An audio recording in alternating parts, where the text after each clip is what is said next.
बच्चों, आप सभी का सनराइज एजुकेशन अकेडमी में मैं विशाल भार्गव हार्दिक स्वागत करता हूं। तो बच्चों, हमने कल की क्लास में देखा अम्ल और क्षार के उपयोग तथा पीएच के मान की हमने गणना की।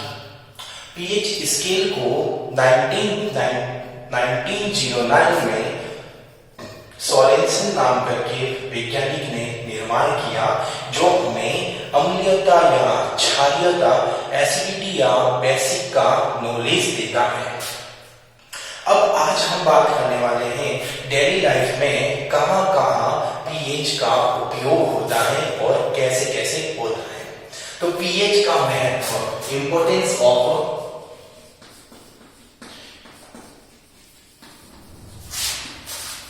पीएच, पीएच का महत्व, उसको हम देखने वाले हैं। सबसे पहला एग्जांपल यदि मैं लूं, पेट में, हमारे पेट में HCl अम्ल होता है। पहला क्वेश्चन यही बनता है, पेट में कौन सा अम्ल पाया जाता है?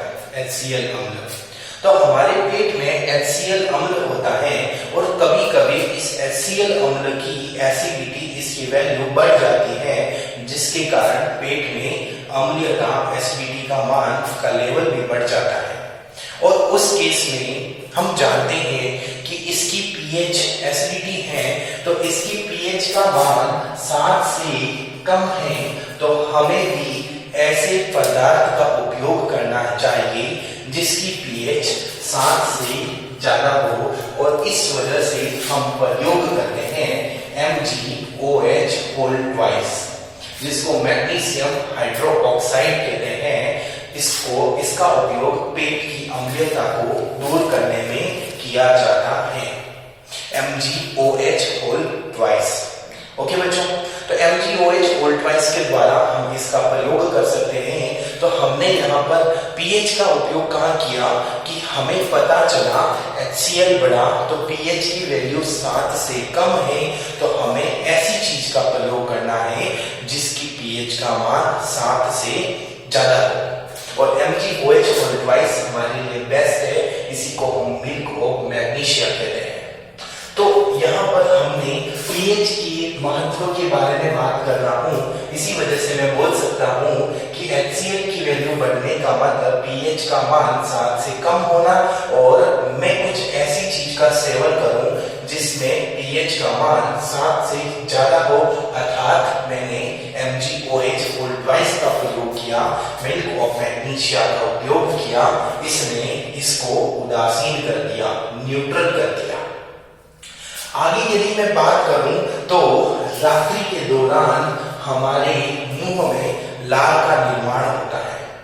और सामान्यतः अगर बात करूं तो हमारे मुंह की जो पीएच वैल्यू है वो 5.5 होती है। माउथ की पीएच 5.5 होती है, लेकिन रात्रि के दौरान जब हम खाना खा के बाद में सोते हैं तो हमारे मुंह में कुछ भोजन के कण रह जाते हैं और वह लार उसका विभाजन करके और पीएच की वैल्यू कम कर देता है। तो ओवरऑल मुंह की पीएच जो है वो 5.5 से भी कम हो जाती है। और ये 5.5 से भी कम होना हमारे दांतों के इनेमल के लिए खतरा उत्पन्न करता है और हमारे दांतों के इनेमल का क्षरण करने लग जाता है। तो इस प्रॉब्लम्स को दूर करने के लिए हमें दंत मंजन करना चाहिए, और वो भी क्षारीय विलयन वाला दंत मंजन करना चाहिए। ऐसा दंत मंजन करो जिसकी पीएच की वैल्यू 7 से ज्यादा हो। तभी आपको पता है तो मार्केट में एडवर्टाइजमेंट निकाला जाता है कि हमारे टूथपेस्ट में नमक है।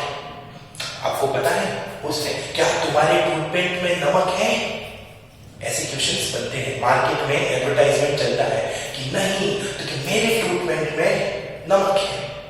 तो टूथपेस्ट में नमक होने का मतलब क्या?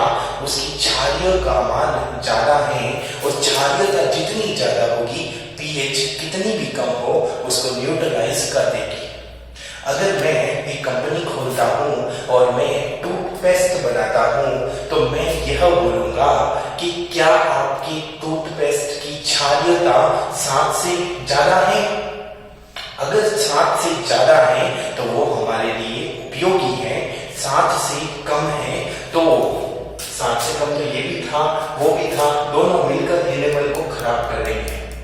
तो ध्यान रखना, हमें टूथपेस्ट ऐसा उपयोग में लेना है जो बेसिक नेचर का हो, क्षारीय प्रवृत्ति का हो।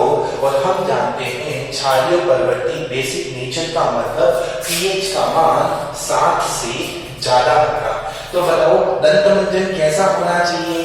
क्षारीय होना चाहिए, बेसिक होना चाहिए, जिसकी पीएच का मान 7 से ज्यादा होता है।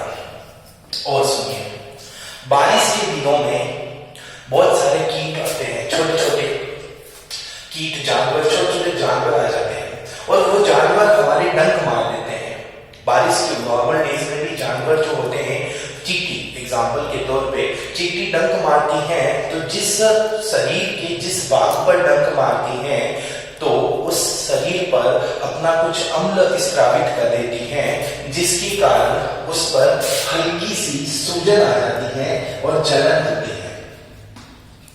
जहां पर चींटी या कोई भी कीट, छोटा सा जानवर अगर डंक मारता है तो हल्की सूजन और जलन होती है उस स्थान पर।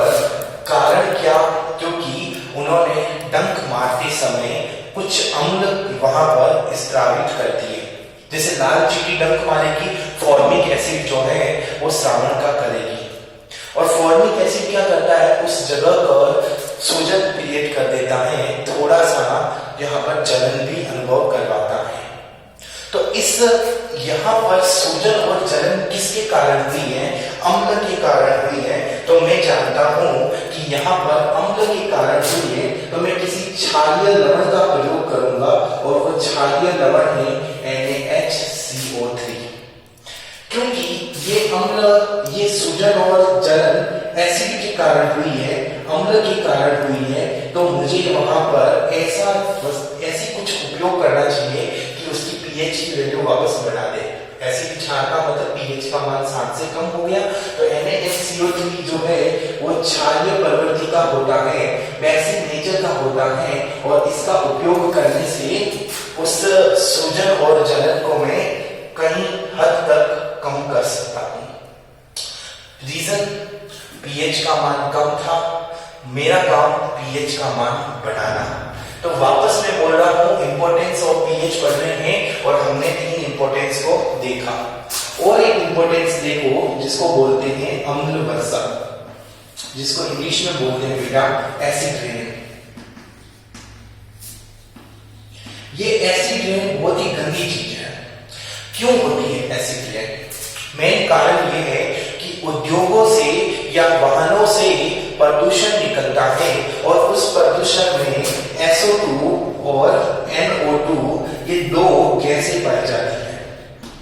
SO2 और NO2 जब बारिश होती है और इस SO2 के अंदर से सपोज दैट कि यहाँ पर ये SO2 और NO2 है और यहाँ पर बादल है और बादल से बारिश हो रही है तो पानी जो है वो SO2 और NO2 से होकर आएगा। इस वजह से जैसे ही पानी SO2 के टकराएगा, SO2 के साथ में रिएक्शन करके H2SO4 का फॉर्मेशन करेगा और NO2 के साथ अभिक्रिया करके HNO3 का निर्माण करेगा। ये H2SO4 और HNO3 स्ट्रॉन्ग एसिड होते हैं, प्रबल अम्ल होते हैं और ये अम्ल जहां पर भी गिरेंगे अपना प्रभाव दिखाएंगे। जैसे अगर खेतों में ये अम्लीय वर्षा होगी तो फसलों के लिए बहुत हानिकारक है। अगर नदियों में ये पानी जाएगा तो नदियों के स्तर को लेकर ये बहुत ही हानिकारक है। नदियों में रहने वाले जलीय जीव जंतु इससे प्रभावित होंगे।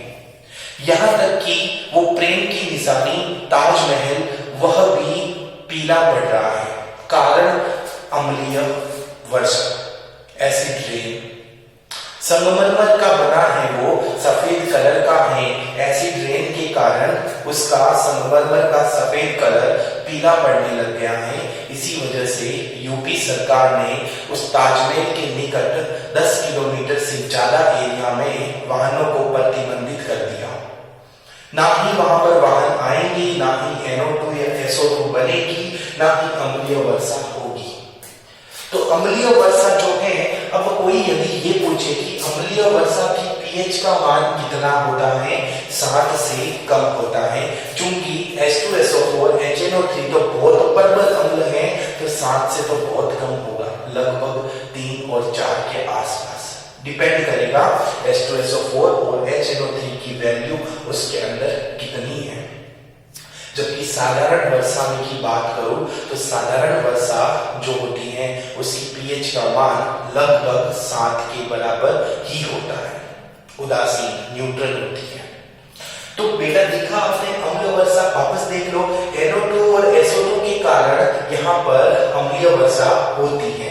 SO2 जो H2SO4 सल्फ्यूरिक अम्ल का निर्माण करता है और NO2 HNO3 नाइट्रिक अम्ल का निर्माण करता है। आगे एक लास्ट टॉपिक और डिस्कस कर लेते हैं, जो है मृदा की pH। मृदा की pH ऑफ सॉइल। किसान जब खेती करता है तो उसको सलाह दी जाती है कि आप पहले अपने खेत की मृदा की pH जांच करवाइए। अगर मृदा की pH अम्लीय है तो उसको न्यूट्रल बनाना पड़ेगा, और क्षारीय है तो उसको भी न्यूट्रल बनाना पड़ेगा। मतलब जो फसल के लिए जिस प्रकार की मृदा चाहिए उस प्रकार की मृदा को बनाना पड़ेगा, या फिर मृदा के अकॉर्डिंग हमें फसल बोनी पड़ेगी। ये सारी की सारी प्रक्रिया हम तब ही कर सकते हैं जब हमें उस खेत की मृदा सॉइल की pH का मान पता होगा, तभी, नहीं तो नहीं कर सकते। तो यहाँ पर हमने ओवरऑल देखा कि pH का हमारी लाइफ में बहुत इंपॉर्टेंस है, हम इसको इग्नोर भी नहीं कर सकते। स्क्रीनशॉट ले लीजिएगा। आगे चलते हैं कुछ लवणों के बारे में जो डेली लाइफ में हम यूज करते हैं और उनकी कुछ खास बातें।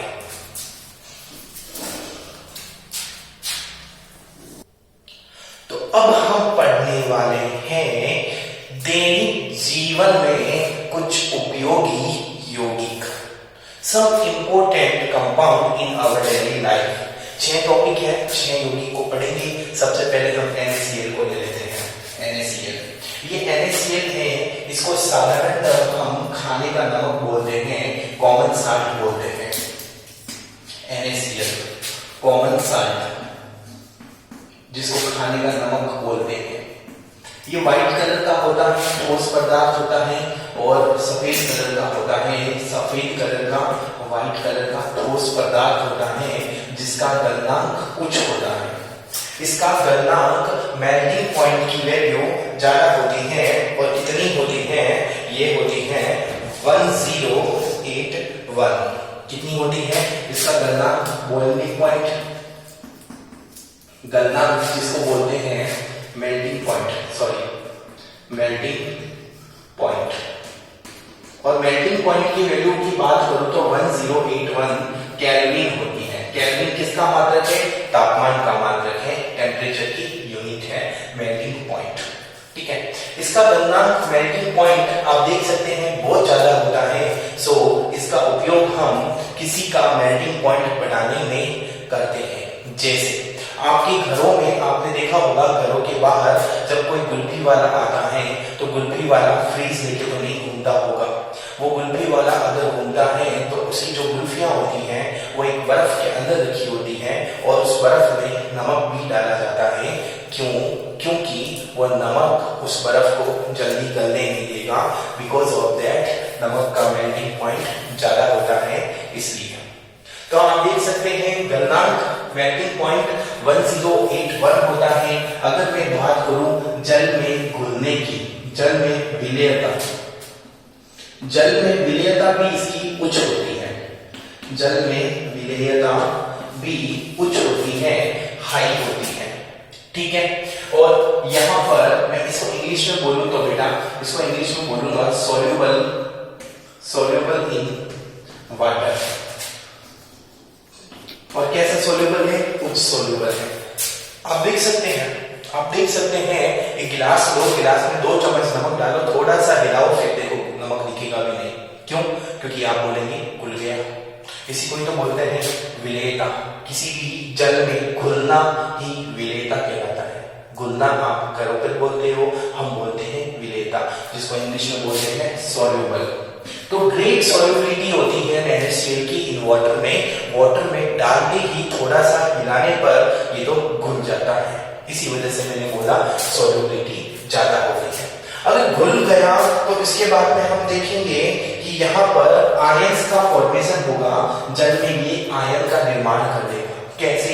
यहाँ पर ये जो NaCl है वो टूट जाएगा Na+ और Cl- में। कब? जब वह जल में घुलेगा, और टूटने के कारण ही तो यह ज्यादा विलेय होगा, जल्दी सोल्यूबल होगा। कॉमन सेंस की बात है, कोई दिक्कत नहीं है। ये हमने बेसिक बातें पढ़ी है NaCl के बारे में। इसका निर्माण कैसे करते हैं? समुद्रों के पानी को क्वेरिंग की सहायता से भाप बनकर उड़ा दिया जाता है, तो पीछे बचा हुआ खारापन जो है वो NaCl भी होता है।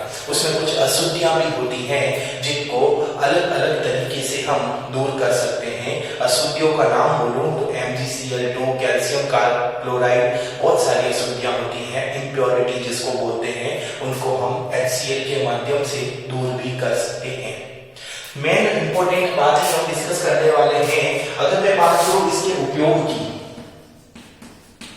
तो उपयोग की बात करूं तो उपयोग में बहुत से उपयोग हैं इसके, जिसमें पहला उपयोग है खाद्य परिरक्षण। खाद्य परिरक्षण का मतलब फूड प्रिजर्वेशन, खाद्य परिरक्षण, जिसको बोलते हैं फूड प्रिजर्वेशन। मतलब कुछ खाद्य पदार्थ होते हैं, उनको थोड़ा लंबे समय तक अगर हमको सुरक्षित रखना है तो हम इस NaCl का प्रयोग करते हैं। एग्जाम्पल के तौर पे मैं बात करूं तो अपन बात करें नींबू की। नींबू का अचार डालते हैं, तो नींबू के अचार में हम नमक मिला के डालेंगे तो वो लंबे समय तक नींबू बना रहेगा और हम अचार के रूप में उसका आनंद भी उठा सकते हैं।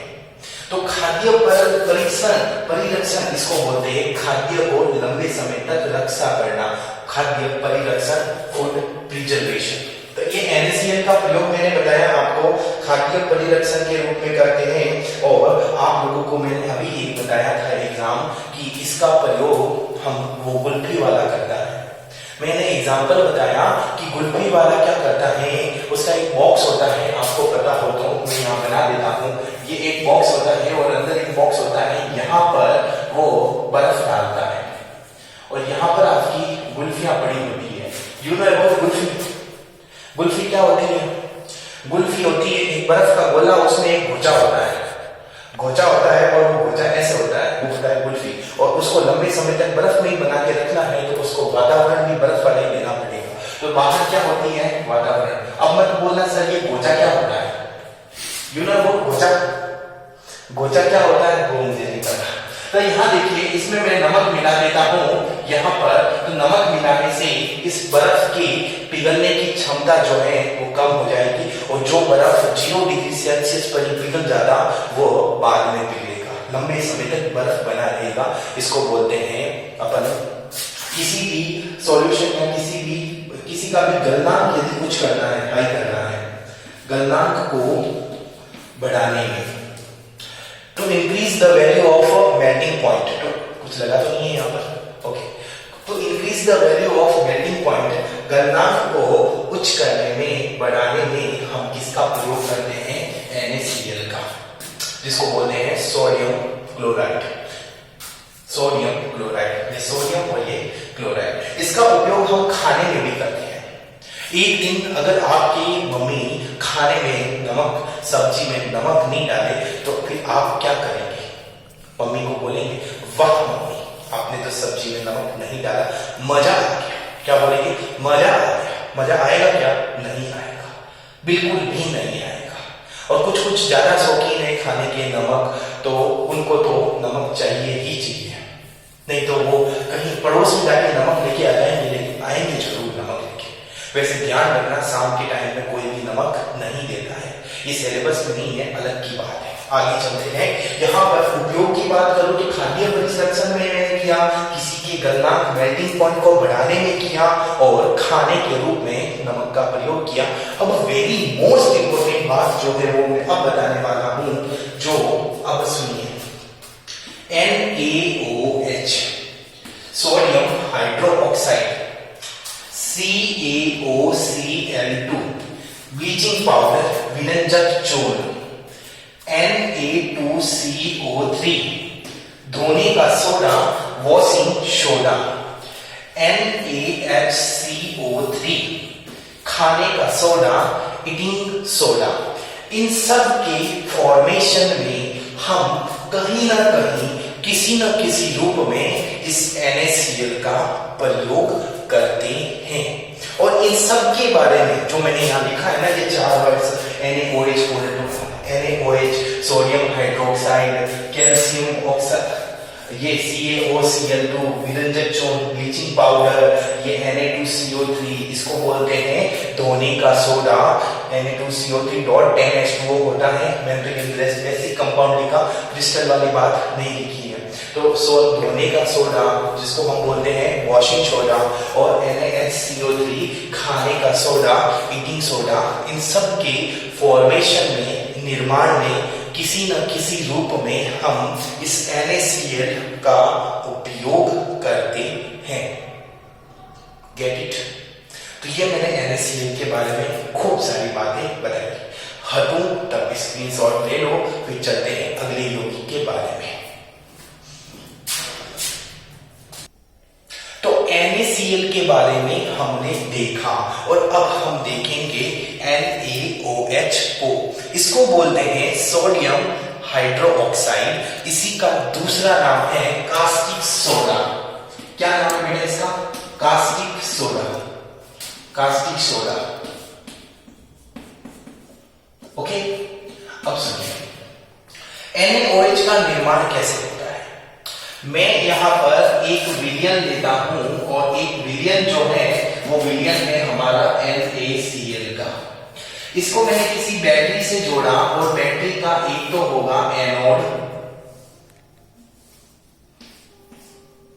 और एक होगा अपना कैथोड।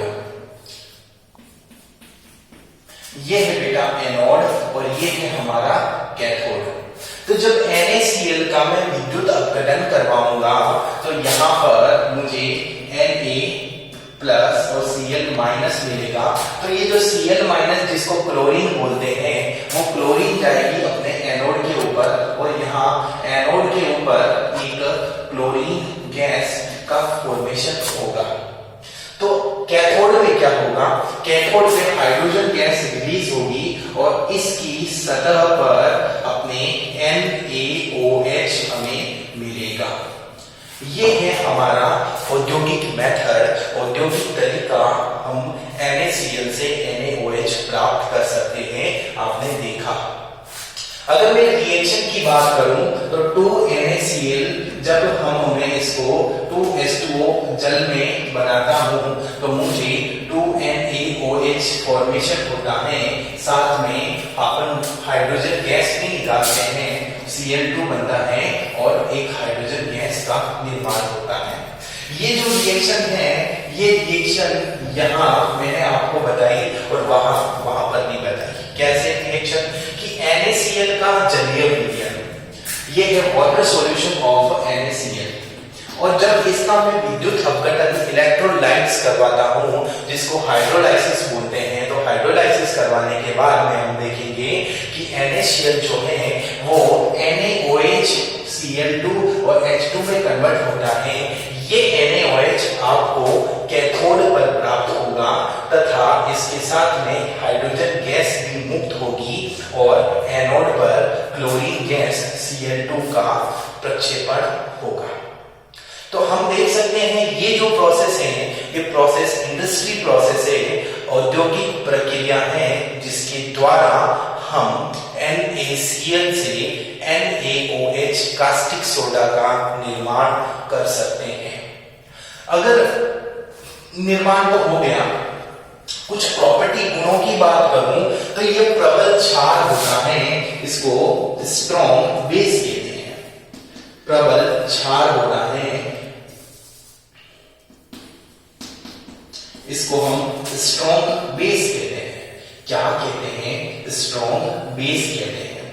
स्ट्रॉन्ग बेस जिसकी pH की वैल्यू 7 से ज्यादा होती है, ज्यादा नहीं, बहुत ज्यादा, इतनी ज्यादा मत कर लेना कि 14 से भी ज्यादा हो जाए।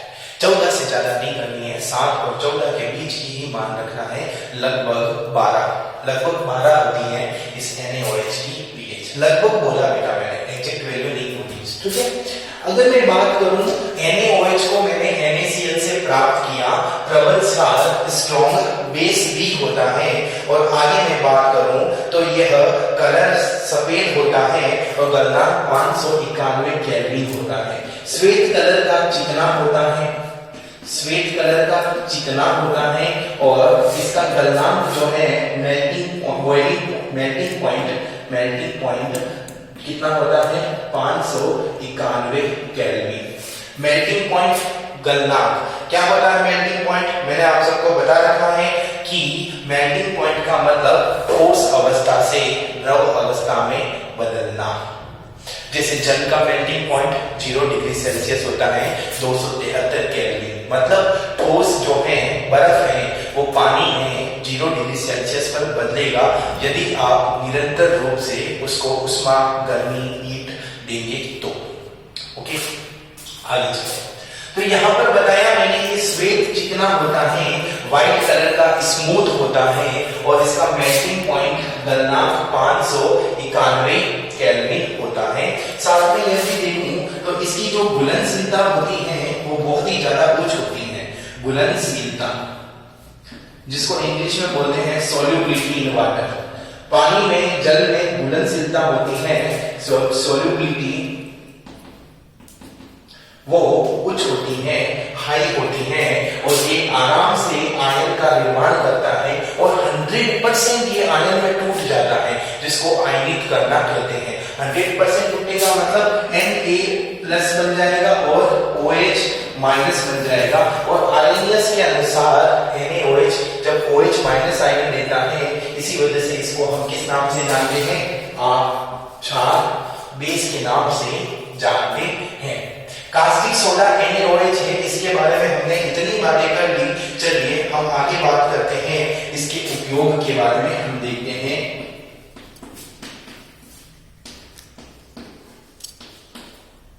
यूजेस, तो इसका उपयोग हमें देखना है। NaOH का सबसे पहला सबके लिए उपयोग प्रयोगशाला में उपयोग, जो मैं नहीं लिख पाऊंगा क्योंकि आप जानते हैं अगर कुछ न आए तो ये तो पक्का लिखना है कि सर जी इसका उपयोग प्रयोगशाला में करते हैं। This is used in laboratory, this is used in industry, इसका उपयोग उद्योग में करते हैं। दो उपयोग, 2 यूजेस तो आपको रट ही लेने हैं, प्रयोगशाला और उद्योग, लैबोरेटरी और इंडस्ट्री। बाकी की बात करते हैं। इसका उपयोग हम अगर पहली उपयोग की बात करें तो कागज है, वस्त्र है, पेपर मिल और टेक्सटाइल मिल में NaOH का यूज हम कर सकते हैं। और कर सकते हैं क्या? करते हैं, ठीक है। तो NaOH is used in paper mill and textile mill. Paper mill, वस्त्र और कागज उद्योग में हम NaOH का उपयोग करते हैं। That's okay. आगे बात करूं मैं सेकेंड उपयोग की, तो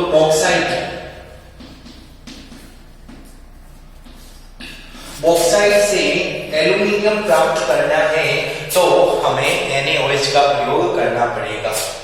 बॉक्साइट से एल्यूमिनियम प्राप्त करने के लिए हम NaOH का प्रयोग करते हैं। जो हमें पेट्रोल मिलता है, पेट्रोलियम पदार्थ होता है, पेट्रोलियम पदार्थ, उस पेट्रोलियम पदार्थ से पेट्रोल निकालना, पेट्रोलियम पदार्थ का शोधन करना, प्यूरिफिकेशन करना NaOH के बिना पॉसिबल नहीं है। तो पेट्रोलियम पदार्थ के शोधन करने में, उनके प्यूरिफिकेशन में हम किसका प्रयोग करते हैं? NaOH का प्रयोग करते हैं। आगे और मैं यदि बात करूं तो वनस्पति घी या वनस्पति तेल के निर्माण में NaOH का प्रयोग किया जाता है।